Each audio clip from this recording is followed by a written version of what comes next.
യഥാർത്ഥമായ ഒരു സമർപ്പണം നമുക്കുണ്ട്. പക്ഷേ അതിനെ മുൻപോട്ട് നയിക്കുന്ന ഇരുൾ അടഞ്ഞ വഴികളിൽ തിരുനാളമാകുവാൻ ഇന്നത്തെ ചിന്ത. ദൈവതിരുനാമത്തിന് മഹത്വം ഉണ്ടായിരിക്കട്ടെ. എക്സൽ മീഡിയയിലൂടെ ഈ പ്രഭാതത്തിൽ എന്നെ കേൾക്കുന്ന എല്ലാ പ്രിയപ്പെട്ടവർക്കും വേഗമരുന്നവനായ കർത്താവായ യേശു ക്രിസ്തുവിൻ്റെ നിസ്തുല്യ നാമത്തിൽ എൻ്റെ സ്നേഹവന്ദനത്തെ അറിയിക്കട്ടെ. ഇന്ന് നിങ്ങളോടൊപ്പം അല്പമായി ഒരു ചിന്ത പങ്കിടുവാൻ ആഗ്രഹിക്കുന്നത് അപ്പോസ്തല പ്രവൃത്തി 21 അധ്യായത്തിൽ നിന്നാണ്. ഈ അപ്പോസ്തല പ്രവൃത്തി 21 വാക്യത്തിൽ നാം ഇപ്രകാരം കാണുന്നു: കർത്താവിൻ്റെ നാമത്തിന് വേണ്ടി ബന്ധിക്കപ്പെടുവാൻ മാത്രമല്ല, യെരുശലേമിൽ മരിപ്പാനും ഞാൻ ഒരുങ്ങിയിരിക്കുന്നു എന്ന് ഉത്തരം പറഞ്ഞു. അപ്പോസ്തലനായ പൗലോസ് തൻ്റെ ശിഷ്യന്മാരായ ജനത്തോട് അരുളി ചെയ്യുന്ന വാക്കുകളാണ് നാം ഇവിടെ ശ്രദ്ധിക്കുന്നത്. അപ്പോസ്തല പ്രവൃത്തി 21 അധ്യായത്തിൽ ഈ വാക്യം പറയുന്നതിൻ്റെ പശ്ചാത്തലം, അഗബോസ് എന്ന യഹൂദ പ്രവാചകൻ പൗലോസ് അപ്പോസ്തലൻ്റെ അടുക്കൽ വരികയും കൈസരിയയിലായിരിക്കുന്ന പൗലോസ് അപ്പോസ്തലനോട് താൻ യെരുശലേമിൽ വെച്ച് അവിശ്വാസികളായ യഹൂദന്മാരാൽ ഉപദ്രവമേൽക്കുമെന്ന് പരിശുദ്ധാത്മാവിനാൽ മുൻപേ പ്രവചിക്കുന്ന ഒരു ഭാഗമാണ്. ആ സന്ദർഭത്തിൽ തൻ്റെ അടുക്കലുണ്ടായിരുന്ന ജനം പൗലോസിൻ്റെ മുൻപിൽ അധികമായ വിഷമസന്ധിയിലൂടെ പോകുന്നത് കൊണ്ട് അവർ ആ പൗലോസിനെ ആശ്വസിപ്പിക്കുവാൻ വേണ്ടിയും തൻ്റെ യാത്രയെ തടസ്സം ചെയ്യാൻ വേണ്ടിയും പൗലോസിനെ പിന്തിരിപ്പിക്കാൻ ശ്രമിക്കുമ്പോൾ പൗലോസ് അപ്പോസ്തലൻ പറയുന്ന ഭാഗമാണ്, കർത്താവായ യേശു ക്രിസ്തുവിൻ്റെ നാമത്തിന് വേണ്ടി ബന്ധിക്കപ്പെടുവാൻ മാത്രമല്ല, ഞാൻ മരിപ്പാനും ഒരുങ്ങിയിരിക്കുന്നു. ഒരു കാര്യം നാം വളരെ ശ്രദ്ധിക്കണം.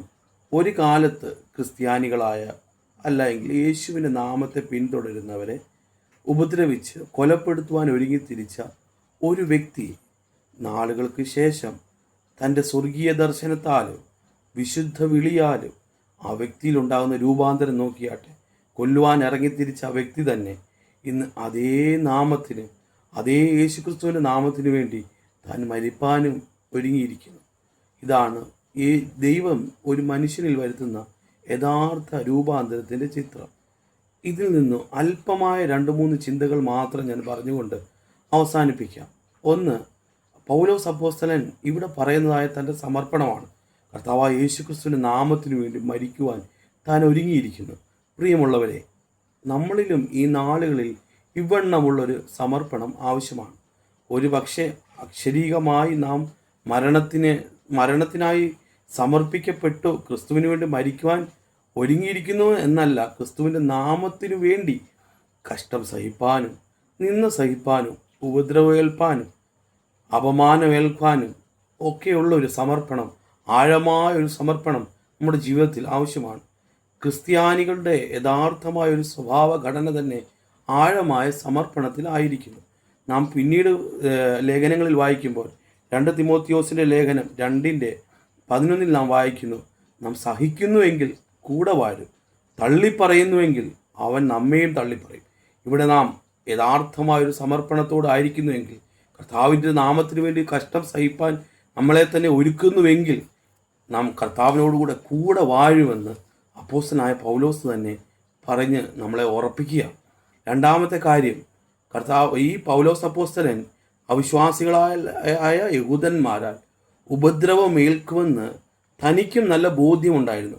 അതാണ് ലേഖനത്തിൽ റോമയിലെ വിശ്വാസികളായ വിശുദ്ധന്മാർക്ക് പൗലോസ് അപ്പോസ്തലൻ ലേഖനം എഴുതുമ്പോൾ അവിടെ പൗലോസ് അപ്പോസ്തലൻ 15 അധ്യായത്തിൽ, റോമാലേഖനം 15 അധ്യായത്തിലെ 30-31 ആ ഒരു ഖണ്ഡികയിൽ പൗലോസ് അപ്പോസ്തലൻ വ്യക്തമായി അതിനെക്കുറിച്ച് എഴുതുന്നു.